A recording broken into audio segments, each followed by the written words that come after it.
제일 첫 번째가 혈기입니다. 혈기라고 하는 것은 분노와 같은 악한 감정이 올라오는 것이 혈기입니다. 그래서 이 혈기를 참지 못하면 어떤 모습으로 나타나요? 욕을 한다든지 폭행을 한다든지 하는 거친 말, 거친 행동이 나오게 되는 것이 이 혈기의 마지막 열매라고 볼 수가 있겠습니다. 두 번째 죄성은 감정이라는 죄성입니다. 이 감정은 물론 나쁜 감정을 말씀을 드리는 거죠. 그래서 감정이라고 하는 것은 혈기보다는 좀 더 범위가 넓은 그런 개념이라고 볼 수가 있겠는데요. 마음 안에 있는 다양한 비진리가 느낌과 함께 올라오는 것이 감정이다. 이렇게 정의를 내릴 수가 있겠습니다. 또 그 체크리스트가 미움, 시기, 질투입니다.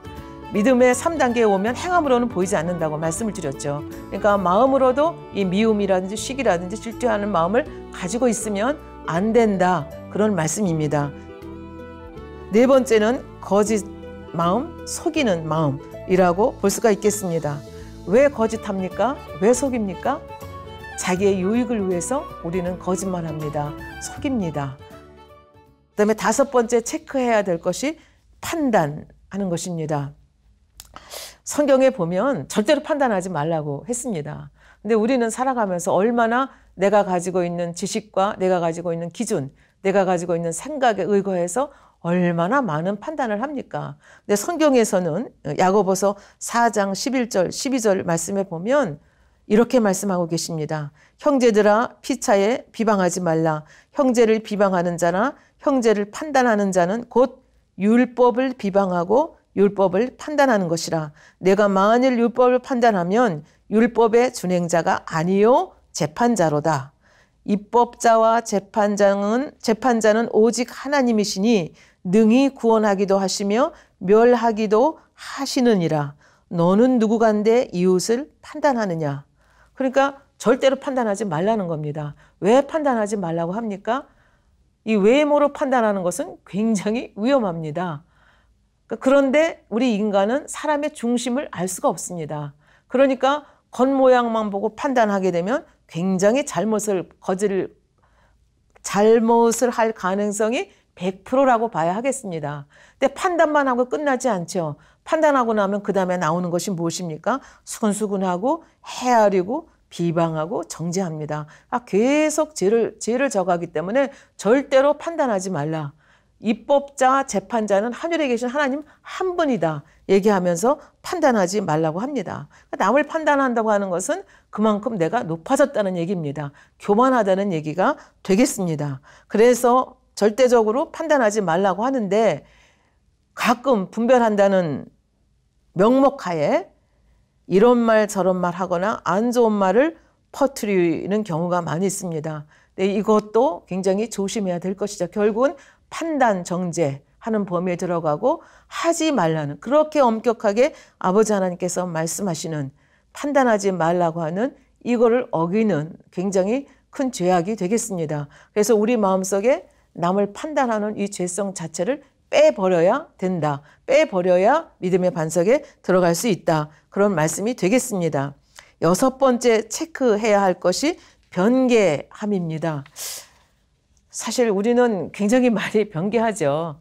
자기 자신과 약속한 것도 변개할 때가 많고 옆에 있는 사람과 또 인간과의 관계 속에서 약속한 것을 변개하는 경우도 많고 심한 경우에는 하나님과 약속한 것, 예를 들어서 이렇게 하겠습니다. 선한 것을 변개하는 경우도 있습니다. 근데 이 변개하는 마음이 있다고 하면 나는 반석과는 거리가 멀다. 그래서 자기를 정확하게 냉정하게 자기를 볼 수 있어야 된다는 얘기입니다.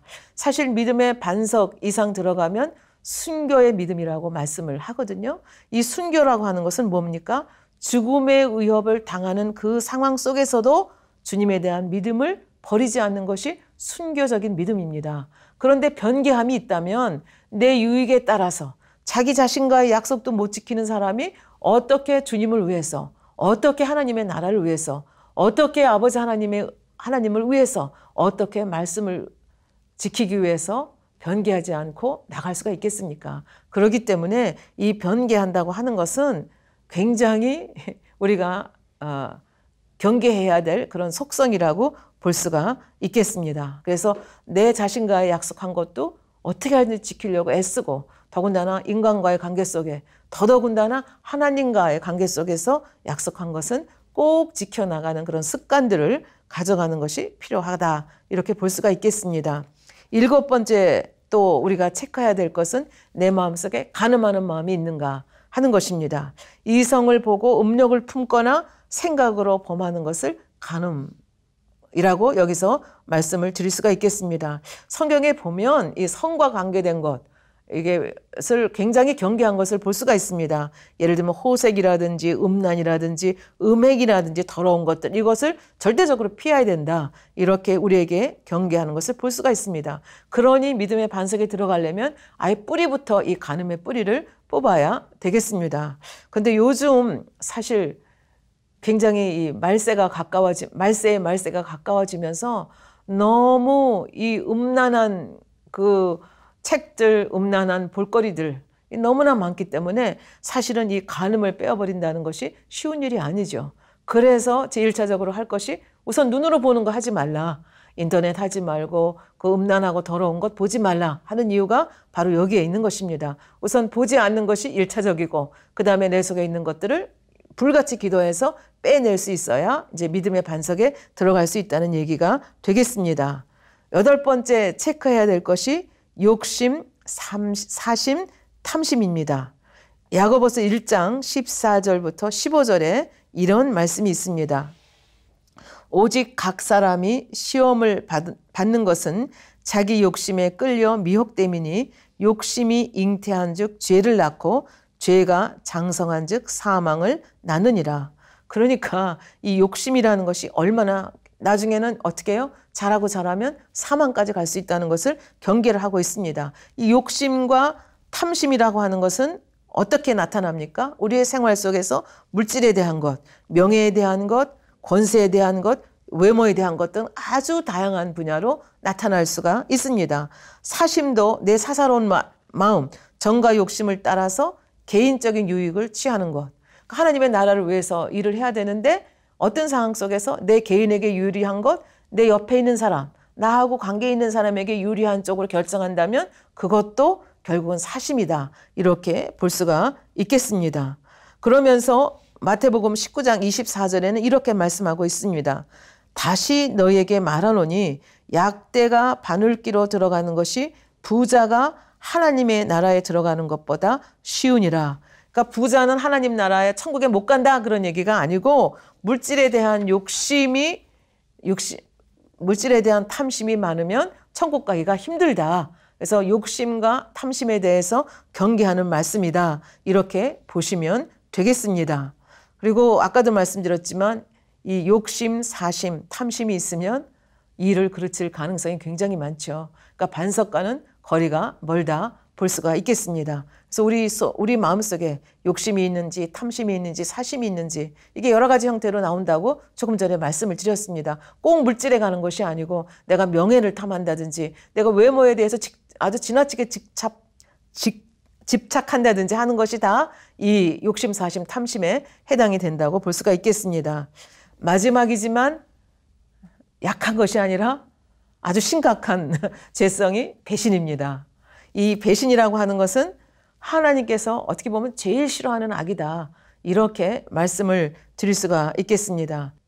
저희 만민중앙교회에서는 이재록 당회장님께서 창세기 강해를 해주셨는데요. 거기 보면 영의 세계에 대한 말씀을 하시면서 이 루시퍼가 어떻게 아버지 하나님을 배반했는가, 그때 아버지 하나님이 얼마나 마음 아파하셨는가, 슬퍼하셨는가. 물론 아버지 하나님은 아시죠. 루시퍼가 배반할 것을 아셨지만 그럼에도 불구하고 이 배반을 당했을 때 굉장히 마음이 아프셨다고 하는 것을 저희들에게 그 창세기 강해를 통해서 들려주신 적이 있습니다. 그래서 아버지 하나님께서 제일 싫어하는 것이 배반입니다. 배신입니다. 아까 가룟 유다도 결국은 자기의 주인을, 예수님을 배신한, 결국은 그 속이고 거짓말하는 그런 모든 것들이 자라서 뭉쳐가지고 어디까지 갑니까? 배신까지 가는 것을 볼 수가 있습니다. 지금 말씀드린 9가지가 딱딱 떨어져 있는 것이 아니라 사실은 서로 아주 밀접하게 엉켜 있는 것을 저희가 볼 수가 있겠습니다. 그래서 이 배신이라고 하는 것은 아까 말씀드린 변개하는 마음과도 관계가 있고 간사한 마음과도 관계가 있고 자기 유익을 구하는 마음, 사심, 자기 유익을 구하는 마음과도 관계가 있고 교만한 마음과도 관계가 있습니다. 그래서 이런 것이 복합적으로 엉켜져서 나오는 죄악이 바로 배신이다. 이렇게 말씀드릴 수가 있겠습니다. 그래서 성경에도 보면 하나님의 사람을 배신하는 사람들이 말로가 어떤가. 아까 가룟 유다에 대해서도 말씀을 드렸죠. 그래서 예수님, 하나님의 아들인 예수님을 배신한 그 사람의 말로가 얼마나 비참했는가 하는 것을 가룟 유다의 예를 통해서도 볼 수가 있겠고요. 반대로 하나님의 사람과 끝까지 함께한 사람은 어떻게 축복을 받는가. 하나님을 배반하고 하나님의 사람을 배신한 사람, 이런 사람들은 어떤 취급을 받는가 하는 것을 성경에서는 아주 적나라하게 우리에게 말씀을 하고 계십니다. 그래서 이 시간에는 이 배신이라는 것이 하나님께서 제일 싫어하는 것이다. 이렇게 말씀을 드렸는데요. 이 배신이 얼마나 심각한 범죄고 하나님께서 얼마나 싫어하시고 이 배신자의 말로가 어떤가 하는 것을 한 인물을 통해서 여러분께 소개를 하려고 합니다. 사실 여기는 한 인물이 아니고 두 인물이 나오게 되는데요. 이 다윗의 일생을 보면 위기가 몇 번 있었습니다. 근데 그 위기 중에서 아마 최대의 위기다. 이렇게 볼 수 있는 것이 아들인 압살롬이 아버지를 배신한 그래서 구테타를 일으킨 사건이라고 볼 수가 있겠습니다. 그래서 여기에 관련된 압살롬의 이야기와 여기에 관련된 아히도벨이라고 하는 다윗의 모사였다가 압살롬, 배신하는 자의 편에 섰던 자가 어떻게 배신을 했고 어떤 결과를 맞고 있는지를 성경을 통해서 여러분과 한번 같이 깊이 상고를 해보고자 합니다. 이 압살롬이 구테타를 일으켰을 때는 다윗이 한 60세쯤 됐을 때고 압살롬이 28살 정도 됐을 것으로 대체적으로 추적을 하고 있습니다. 그래서 압살롬이 반역의 칼을 들었을 때 어디서 들었느냐? 아버지를 속이고 아버지한테 거짓말하거든요. 그러니까 아까도 말씀드렸지만 이 9가지가 딱 떨어진 게 아니라 서로 연결되어 있다고 말씀드렸죠. 아버지를 속이고 헤브론은 처음으로 그 다윗이 있었던 수도였으며 헤브론으로 내려가서 마침내 왕권에 도전하는 반란을 일으키게 됩니다. 굉장히 치밀하게 준비했기 때문에 반군의 세력이 순식간에 눈덩이처럼 커가지고 물밀듯이 예루살렘을 향해서 오고 있습니다. 근데 여기에 누가 개입을 하는가 하면은 유비에게 제갈공명과 같은 역할을 했던 다윗에게 그렇게 소중했던 모사가 있는데 그 사람이 누구냐면 아히도벨입니다. 근데 그 아히도벨이 놀랍게도 압살롬과 뜻을 같이 하면서 이 예루살렘으로 같이 밀고 올라오는 것을 볼 수가 있습니다. 이것을 듣고 다윗은 천하명장이지만 뜻밖에도 예루살렘을 지키는 것이 아니라 예루살렘을 포기하고 도망가는 것을 볼 수가 있습니다. 머리를 가리우고 울면서 맨발로 도망가는 굉장히 처량한 모습을 어떻게 보면 굉장한 그 위기라고 볼 수가 있겠죠. 그래서 왜 그러면 다윗은 예루살렘을 지키지 않고 이렇게 도망을 갔는가? 여기에 대해서는 여러 가지 생각이 있을 수 있겠지만 이 정면 충돌했다가는 인명피해가 너무나 많은 것을 생각을 했고요. 그 다음에 인명피해는 결국 죄 없는 백성들이 당하게 될 것이기 때문에 그리고 이게 갑자기 이렇게 눈덩이처럼 불어나서 오기 때문에 승산이 없다고 본 거죠.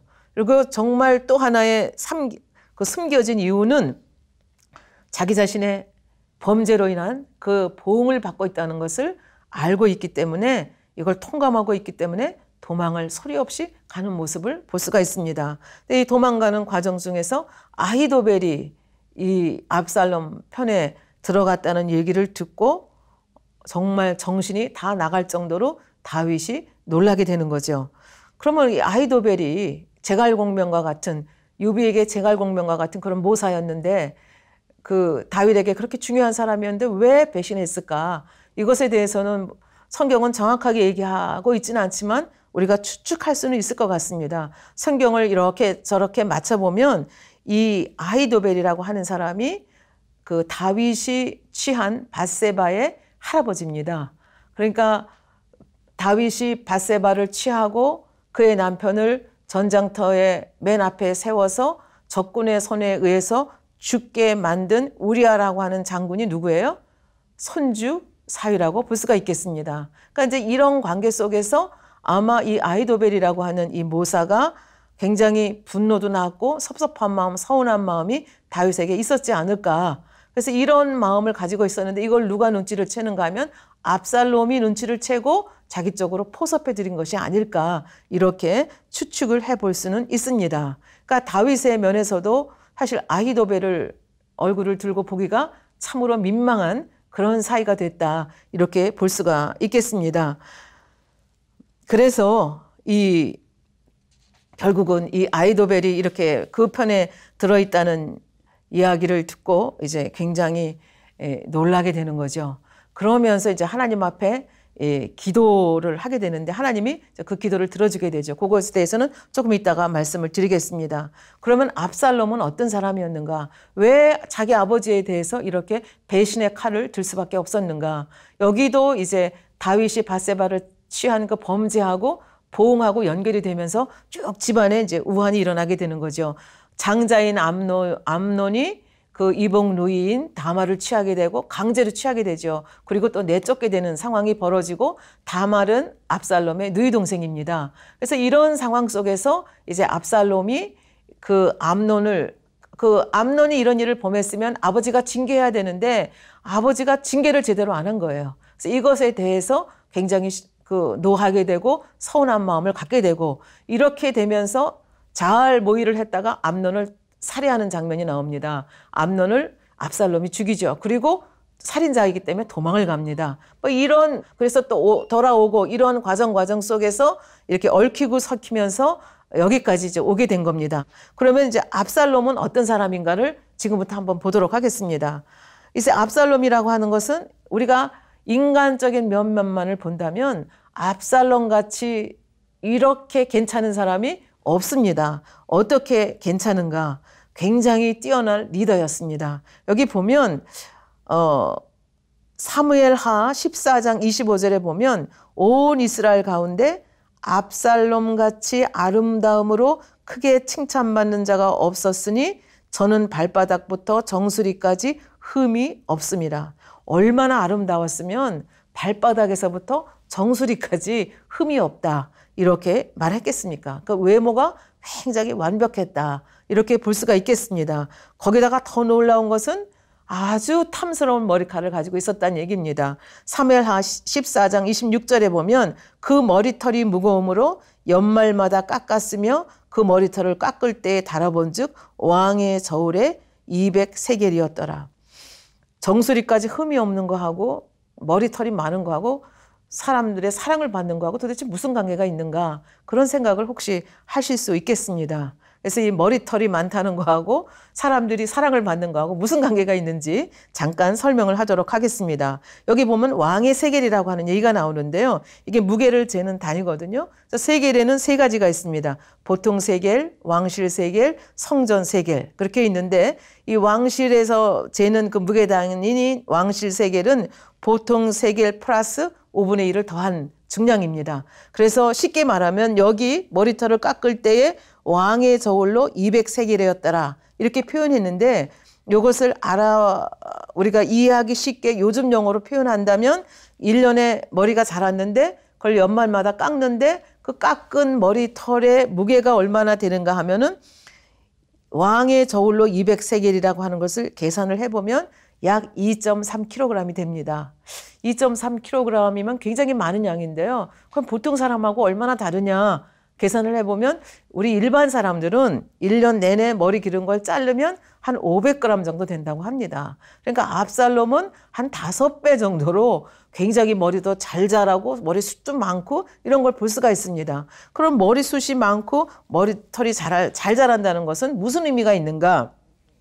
이스라엘 사회에서 머리털은 힘과 아름다움의 상징이었습니다. 아마 삼선 생각하시면 연결이 되실 거라고 생각이 됩니다. 그리고 머리숱이 많다고 하는 것은 이 숱이 많다는 거, 머리컬 헤아릴 수 없잖아요. 근데 머리숱이 많다고 하는 것은 헤아릴 수 없다는 것을 뜻합니다. 그러니까 이것은 굉장히 신비로운 존재, 라는 그런 의미가 있다고 볼 수가 있겠습니다. 그래서 백성들에게 머리끝부터 이 발바닥부터 정수리까지 완벽한 아름다움에다가 머리털까지 근사하니까 백성들이 봤을 때 너무 아름다움으로 칭송을 했다. 그런 얘기입니다. 그런데 이제 마지막에 나오겠지만 이 결국은 압살롬은 이 머리털 때문에 이제 마지막에 죽는 모습이 나오게 되거든요. 그건 조금 이따 말씀을 드리겠습니다. 그리고 이렇게 외모적으로 굉장히 완벽했다는 거, 사람들의 사랑을 받을 수 있는 그런 외모를 가졌다는 거. 그다음에 두 번째는 굉장히 감정을 잘 통제를 했다는 것을 알 수가 있습니다. 아까도 말씀드렸지만 암논이 자기 누이 다말을 강간했습니다. 근데 당장 가서 따진 것이 아닙니다. 성경에 보면 아무 말 하지 않고 2년을 기다립니다. 그래서 아주 완벽한 그 환경을 만들어 놓고 거기에다가 암논을 초대해서 거기서 암논을 살해하는 것을 볼 수가 있습니다. 감정을 누르고 아주 치밀하게 목적을 향해서 나가는 그 모습을 볼 수가 있습니다. 그런가 하면 인간의 그 심리를 굉장히 잘 이용한다고 하는 것을 성경을 통해서 알 수가 있겠습니다. 그 암논을 죽이고 그 구슬로 도망을 가 있었거든요. 도망을 가 있는데 요압의 이제 중재로 해서 이스라엘을 돌아오긴 하는데 아버지 다윗이 압살롬을 보지를 않습니다. 2년 동안 안 봅니다. 그러니까 아버지가 용서한 것도 아니고 안 용서한 것도 아니고 이런 상황 속에서 요압을 움직여가지고 결국은 아버지와 대면하고 화해를 하고 용서를 받아내는 장면이 있습니다. 그래서 얼마나 이 심리전을 잘하는 사람인가 하는 것을 알 수가 있겠습니다. 그러면서 그 아버지에 대한 반역을 꾀기 위해서 치밀하게 준비하는데 그 치밀하게 준비하는 과정 중에서 백성들이 다윗 앞에 재판을 받으려고 올 때 그 백성들의 마음을 훔쳤다고 성경은 말하고 있습니다. 어떻게 해요? 항상 어느 시절에나 이렇게 모든 사람이 다 100% 다윗을 사랑하는 건 아니겠죠. 불만이 있는 사람들이 있습니다. 그런 사람들을 잘 포섭을 해서 자기 쪽으로 끌어들이는 이런 작업, 인간들의 심리를 이용해서 자기 쪽으로 백성들의 마음을 하나하나 훔치는 행위를 했다고 성경에서는 말합니다. 그리고 굉장히 치밀한 전략가였습니다. 아까도 말씀드렸지만 그 반역하는 그 장소를 어디로 택했어요? 헤브론으로 택했습니다. 헤브론이라고 하는 것은 다윗이 처음 왕으로 세워진 그 장소입니다. 그러니까 헤브론에서 이 쿠데타를 시작한다고 하는 것은 자기가 새 왕으로서 새 시대를 시작한다는 상징적인 메시지를 그 헤브론이라고 하는 장소를 통해서 전하는 것을 볼 수가 있습니다. 그러면서 굉장히 선동도 잘합니다. 12지파에게 사자를 보내서 마치 자기가 이미 왕이 돼서 성공한 것처럼 이 메시지를 보내게 되죠. 그래서 백성들의 마음을 사는 것을 볼 수가 있습니다. 요즘으로 하면 방송 매체를 잘 이용한다 이렇게 볼 수가 있겠는데 옛날에 뭐 라디오가 있는 것이 아니니까 사자들을 12지파에게 골고루 보내서 지금의 상황이 어떠한가를 보면서 자기 쪽으로 끌어들이는 것을 볼 수가 있습니다. 그러면서 아버지의 오른팔인 아히도벨을 자기 쪽으로 끌어오는 이런 모습을 통해서 이 압살롬이라고 하는 사람이 얼마나 철저한 리더로서의 그 역량을 가지고 있는가 인간적으로 보면 우리가 알 수가 있습니다. 그럼에도 불구하고 압살롬이 가지고 있는 결정적인 약점이 있었습니다. 성경에 압살롬이 나오는 구절들을 어디를 쳐다보아도 압살롬이 이렇게 커다란 일을 진행하면서도 한 번도 아버지 앞에 기도했다는 장면이 없습니다. 그러니까 이 압살롬은 처음부터 끝까지 인간적인 지혜, 인간적인 처세줄, 인간적인 이 정치 수를 가지고 일들을 진행해 나갔다고 하는 것을 볼 수가 있습니다. 그러니까 너무 지혜가 많고 너무 자신이 만만하기 때문에 아버지 하나님이 개입할 틈을 안 줬다 이렇게 얘기할 수가 있겠습니다. 다윗과는 굉장히 다른 모습이라고 볼 수가 있겠습니다. 그렇다고 하면 압살롬과 함께한 무리들은 유유상종이죠. 그러니까 소위 인텔이라고 하는 사람들이 다 모인 거죠. 아히도벨을 포함한. 왜 그렇게 모였겠습니까? 여러 가지 이유가 있겠지만 인간적인 탁월한 재주를 가진 인텔리들이 모였고 또 야심만만한 엘리트들이 모였습니다. 그러나 이 사람들은 뭐예요? 서로 이용하는 것뿐이죠. 자기의 목적을 위해서 서로 하나로 꽉 뭉친 거죠. 그래서 세상 기준으로 보면 너무나 단단하게 너무나 준비를 잘해서 뭉쳤기 때문에 여리고 성처럼 단단하다. 그래서 누구도 이거를 깨칠 수가 없다. 이렇게 판단할 수밖에 없는 상황이었습니다. 그러니까 99.99%는 압살롬이 승리한다. 이렇게 할 수밖에 없는 상황이었는데 압살롬이 계산하지 못한 것이 있습니다. 마지막 0.01%를 계산하지 못한 겁니다. 하나님은 전지전능하신 분입니다. 그분이 개입하시면 0.01%라 할지라도 게임이 안 되는 그런 일들이 일어나는 것을 우리는 성경을 통해서 볼 수가 있겠습니다. 그래서 하나님이 누구를 사용을 했는가? 이 아히도벨이라고 하는 이 모사를 압살롬이 끌어들여서 엄청나게 그 압살롬을 잘 서포트를 하거든요. 어떻게 잘 서포트를 하는가? 너무 노련합니다. 다윗에 대해서 너무 잘 알고 있습니다. 그래서 예루살렘 성으로 물밀듯이 들어와서 한 첫 번째 행동이 뭐냐면 예루살렘에 입성하자마자 백성들이 보는 앞에서 어떻게 해요? 다윗이 남기고 간 후처들을 데려다가 옥상에서 백성들이 보는 앞에서 압살롬이 취하는 장면이 나옵니다. 우리는 이 장면이 도대체 무엇을 뜻하는지 이해하지 못해서 이게 무슨 일인가? 어찌 이런 일이 일어나는가? 이런 생각을 할 수가 있습니다. 이것은 그 고대 정치에서 봤을 때 이렇게 쿠데타를 일으켜서 승리한 왕이 전 왕의 여자들을 취한다고 하는 것은 그 왕의 정권이 무너졌음을 세상에 공표하는 것입니다. 그러니까 다윗이 정권이 무너졌다는 것. 그러니까 너희는 안심하고 나를 따르라.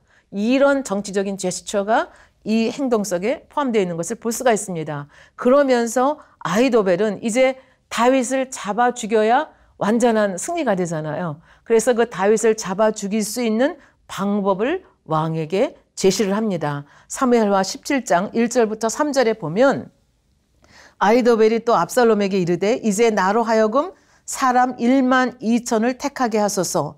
오늘 밤에 내가 일어나서 다윗의 뒤를 따라 저가 고나고 약할 때에 엄습하여 저를 무섭게 한즉 저와 함께 있는 모든 백성이 도망하리니 내가 다윗 왕만 쳐 죽이고 모든 백성으로 왕께 압살롬에게 돌아오게 하리니 무리에 돌아오기는 왕에 찾느니 사람에게 달렸습니다. 그리하면 모든 백성이 평안하리이다. 한마디로 쉽게 말하면 나한테 12,000명만 주십시오. 그럼 내가 이 길로 따라가서 지금 다윗은 고나고 피곤한데 다윗 한 사람만 죽여버리면 다른 사람은 죽일 필요가 없습니다. 그러면 그 사람들 다 왕에게로 민심이 돌아설 거고 그냥 한 방에 다 끝납니다. 이렇게 안을 제시를 합니다. 그런데 아까 말씀드렸죠. 99.9% 승리한 전쟁이라 할지라도 하나님이 개입하시면 0.01%라도 승산밖에 없다 할지라도 이길 수 있다. 그렇게 말씀드렸는데 바로 이 시점에서 하나님이 이제 개입을 하십니다. 누구를 통해서 개입을 하시는가 하면 후세라는 사람을 통해서 개입을 합니다. 후세가 누군가? 이런 생각을 하실 텐데요. 후세는 쉽게 말하면 다윗이 모사가 한 사람이 아니고 여러 사람이 있지 않겠습니까? 그중에서 제일 가는 모세가 아히도벨이었습니다. 그중에 또 한 사람이 누가 있는가 하면 후세라고 하는 사람이 있는데 이 후세는 압살롬이 구테타를 일으켰다는 이야기를 듣고 누구를 추정합니까? 다윗을 추정하기 위해서 다윗이 도망갔다는 얘기를 듣고 다윗을 중간에서 만납니다. 그래서 제가 왕을 따라가겠습니다. 이렇게 말했더니 다윗 왕이 뭐라고 얘기하는가 하면 나를 따라올 것이 아니라 예루살렘 성으로 돌아가십시오. 그리고 압살롬에게 위장으로 물론 다윗 편이지만 위장으로 압살롬의 편인 것처럼 해서 아히도벨이 무슨 모략을 하는지 그 아히도벨의 모략을 파하는 역할을 당신이 해주었으면 좋겠습니다. 이렇게 해서 이제 이 후세는 예루살렘으로 돌아가게 됩니다. 그리고 네가 돌아가서 나는 여기서 요단강을 건너지 않고 기다릴 테니까 어떻게 정세가 돌아가는지 나한테 정보를 달라. 이렇게 얘기를 합니다. 그래서 이 후세는 다윗의 말을 듣고 즉시 예루살렘으로 가는데 하나님의 타이밍은 얼마나 절묘한지 거의 같은 때에 압살롬의 행렬이 예루살렘 성으로 향합니다. 그래서 거기서 만나게 됩니다. 그리고 위장으로 압살롬의 사람인 것처럼 해서 결국은 이제 압살롬과 아히도벨이 있는 그곳에 같이 머물게 됩니다. 그래서 아까 말씀드렸던 아히도벨이 엄청난 전략, 12,000명만 저에게 주십시오. 이 밤에 내려가서 기습작전을 통해서 다윗 한 사람만 잡아오겠습니다. 그러면 끝납니다. 엄청나게 정말 지혜로운 작전입니다. 오죽했으면 다윗이 아히도벨이 이렇게 압살롬 품에 들어갔다는 이야기를 듣고 너무나 정신이 나가가지고 나로서는 어떻게 할 수 없다. 저 사람은 꼭 하나님께서 풀어주신 것과 같은 그런 전략을 쓰는 사람이다. 너무나 아히도벨에 대해서 잘 알았습니다. 그래서 이런 상황 속에서 절박한 기도를 하나님 앞에 드립니다. 그 절박한 기도가 뭐냐 하면은 아히도벨의 그 사무엘하 17장 14절에 보면 무슨 얘기가 나오는가 하면은 하나님이여 저를 도와주시사 아히도벨의 모략을 패하게 하소서, 이런 기도를 올리게 됩니다. 근데 어떻게 이걸 패하게 하겠느냐 하는 것이 문제입니다. 그런데 하나님께서 그 기회를 누구에게 주셨는가 하면 후세에게 주셨습니다.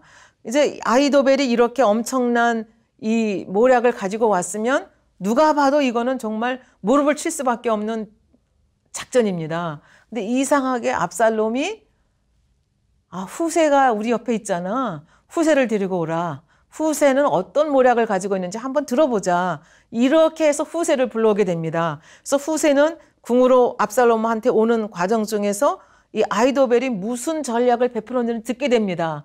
그 전략을 듣는 순간 숨이 멎죠. 이대로 하면 다윗은 죽을 수밖에 없다. 우리는 끝장이다.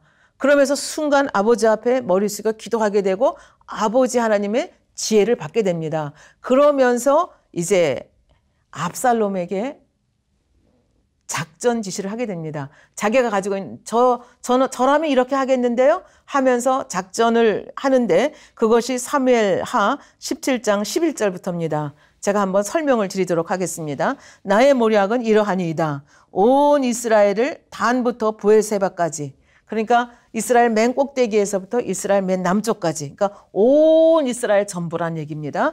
단에서부터 브엘세바까지 바닷가에 많은 모래같이 왕에게 모으고, 그러니까 군사들을 어떻게 하라는 거예요? 다 모으라는 거예요. 12,000명이 아니라 100만 명이든지 쫙 다 모으고 친히 전장에 나가시고, 아히도벨 보내는 게 아니고 압살롬 당신이 친히 전장에 대장으로 나가십시오. 우리가 그 만날 만한 곳에서 저를 엄습하기를, 우리가 이렇게 다 같이 나가가지고 엄습하기를 이슬이 땅에 내린같이. 이슬이 땅에 내릴 때 어떻게 내립니까? 여기만 내리고 여기는 안 내리고 그런 거 없죠. 전체 골고루 다 내리지 않습니까? 그러니까 인해 전술을 쓰자는 겁니다. 그러니까 군사들을 많이 막아가지고 이슬이 땅에 내린같이 저희 위에 덮여 저와 그 함께 있는 모든 사람을 하나도 남겨두지 아니할 것이요. 그러니까 이 아히도벨의 전략하고 반대잖아요. 아히도벨은 정예병 12,000명만 딱 데리고 가서 다윗만 딱 잡아오고 나머지는 다 인명피해 내지 마십시오. 그런데 여기는 어떻게 하는 거예요? 다윗도 죽이고 다윗과 한 모든 사람을 어떻게 해요? 다 하나도 남겨두지 말고 다 죽이십시오.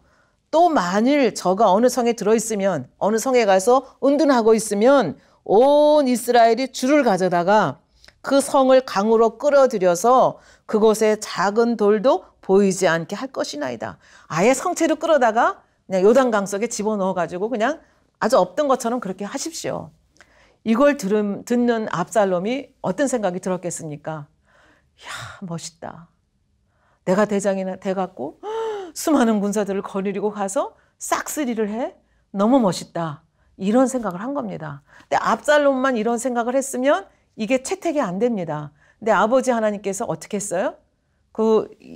같이 있는 신하들의 마음까지도 같이 움직이게 한 겁니다. 그래서 사무엘하 17장 14절에 보면 압살롬과 온 이스라엘 사람들이 이르되 아렉 사람 후세의 모략은 아히도벨의 모략보다 낫다. 사실은 아히도벨의 모략이 넘버원입니다. 근데 하나님께서 지혜를 패하시니까 이렇게 엉뚱한 결론을 내리는 겁니다. 이는 여호와께서, 지금 이게 포인트입니다. 이는 여호와께서 압살롬에게 화를 내리려 하사 아히도벨의 좋은 모략을 파하기로 작정하셨습니다. 왜? 다윗의 기도를 들으셨거든요. 아히도벨의 모략을 파하게 해 주시옵소서. 아버지가 그 기도에 정확하게 누구를 통해서? 후세를 통해서 이렇게 응답을 하신 것입니다. 아히도벨은 너무나 지혜로운 사람이기 때문에 압살롬이 자기의 전략을 취하지 아니하고 후세의 전략을 취하는 걸 보고 패배할 거를 알았습니다. 그래서 아무 말도 하지 않고 보찜을 싸가지고 자기 고향으로 돌아가서 목을 매서 자살했습니다. 아까 가룟 유다가 예수님을 배반하고 목을 매서 자살한 거하고 똑같지 않습니까? 그러니까 배신한 사람의 말로, 그러니까 아버지 하나님께서 배신하는 것을 너무나 싫어한다는 것을 이것을 통해서도 알려주고 있습니다. 압살롬은 어떻게 됐습니까? 이렇게 해서 다윗은 요단강을 건너가서 전열을 다시 이렇게 하고 힘을 모을 수 있는 기회를 얻은 겁니다. 그리고 압살롬이 대장이 돼가지고 다윗 요단강을 건너와서 싸움을 걸었지만 무슨 일이 벌어졌는가? 사무엘하 18장 9절에 보면 아까 머리털이 보통 사람의 5배가 넘게 탐스럽다 그런 말씀했는데 이번엔 그 머리털이 문제가 됩니다. 18장 9절에 보면 압살롬이 다윗의 신복과 마주치니라. 압살롬이 노새를 탔는데, 그러니까 노새를 타고 전쟁을 하는 거죠. 그 노새가 큰 상수리나무 번성한 가지 아래로. 그러니까 지금 계절이 나무에 잎사귀가 많은 거예요. 근데 이 머리가 딱 투구를 쓰고 했을 텐데 어떻게 투구가 날아갔는지 머리가 풀어진 겁니다. 그러니까 굉장히 탐스러운 머리가 풀린 거죠. 그것이 번성한 가지 아래로 지나갈 때 압살롬의 머리털이 상수리 나무에 걸림에. 여러분 상상이 됩니까? 상수리 나무에 탁 걸린 거예요. 그러니까 타고 가던 노새는 노새대로 도망간 거예요. 그러니까 지금 대롱대롱 상수리 나무 그 무성한 가지 속에 지금 그 머리털 때문에 지금 딱 걸려 있는 이 모습입니다. 저가 공중에 달리고 그 탔던 노새는 그 아래로 빠져 나간지라. 그리고 무슨 일이 벌어졌는가? 18장 사무엘하 18장 14절에 보면 요압이 가로되 나는 너와 같이 질체할 수 없다 하고 손에 작은 창 셋을 가지고 가서 상수리 나무 가운데서 아직 살아있는 압살롬의 심장을 찌르니. 그러니까 칼로 찔러서 죽였다는 얘기가 되겠습니다.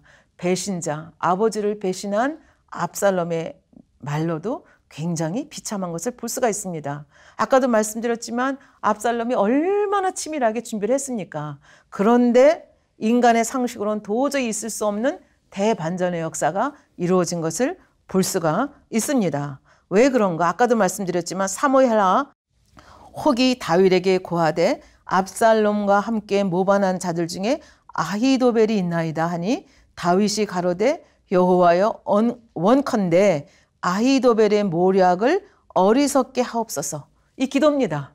아버지 앞에 정말 외마디 기도를 했는데 아버지 하나님께서는 신실하셨습니다. 그리고 사실은 아들이 아비를 모반한다는 거, 배신한다는 거 있을 수 없는 일이 아니겠습니까? 물론 다윗은 자기가 저지른 죄에 대해서 지금 보응을 받고 있는 것이지만 그러나 이 다윗의 보응을 받는 태도, 다음 시간에 말씀을 드리겠지만 아버지 앞에 조금도 원망하지 않고 불평하지 아니하고 내가 마땅히 치러야 할 보응을 치르고 있다고 달게 받는 모습을 볼 수가 있습니다. 그러니까 아버지 하나님께서 이 모습을 너무나 기뻐하셨습니다. 그래서 누구의 손을 들어주셨는가 하면 다윗 왕의 손을 들어주신 겁니다. 그래서 이제 후세라는 그 모략가를 통해서 이와 같이 엄청난 대반전의 역사를 일으킨 것을 볼 수가 있습니다. 그래서 이것을 우리가 버려야 할 죄성 9가지 중에서 배신이라고 하는 측면에서 봤을 때 배신한 압살롬도 또 다윗을 하나님의 사람인 다윗을 배신한 아히도벨의 노년도 자살로 끝나고 전쟁에서 죽을 수밖에 없는 비참한 삶이었다는 얘기입니다. 그러니까 배신이라고 하는 것이 얼마나 해서는 안 되는 것인가 하는 것을 다시 한번 알 수가 있습니다. 잘 모르겠는데요. 내가 이게 정말 믿음의 반석에 들어갔는지 이거 말고 또 체크할 수 있는 방법이 없겠습니까? 이렇게 또 질문하시는 분이 있다면 물론 이제 말씀마다 많이 있겠지만 데살로니가전서 5장 16절부터 18절의 말씀을 얼마만큼 이루고 있는가를 체크를 해보시면 됩니다. 믿음의 반석에 들어오게 되면 내가 생각할 수 있는 범위 내에서는 내 속에 있는 모든 죄성들을 버렸다. 이렇게 생각할 수 있는 그런 단계라고 볼 수가 있겠습니다. 본성 속에 있는 악, 우리 귀 속에 있는 악가지를 다 빼내야 우리 속에 있는 죄성들을 다 빼냈다. 그래서 악은 모양이라도 버린 성결된 상태가 되는 것입니다. 그걸 우리가 0이라고 말씀하고 믿음의 4단계다. 이렇게 말씀을 드립니다. 그러니까 믿음의 반석에 왔다고 해서 다 된 것이 아니라 사실은 더 이제 깊은 단계의 죄를 버려야 돼, 악을 버려야 되는 그런 입장에 서 있다. 그렇게 말씀을 드릴 수가 있겠습니다. 그러니까 믿음의 반석에 왔으니까 아, 나는 됐어. 이렇게 방심해서는 안 된다는 얘기가 되겠습니다. 이 믿음의 3단계와 관련해서 우리들이 하나 생각해 볼 것이 이 사명과 관계되는 것입니다.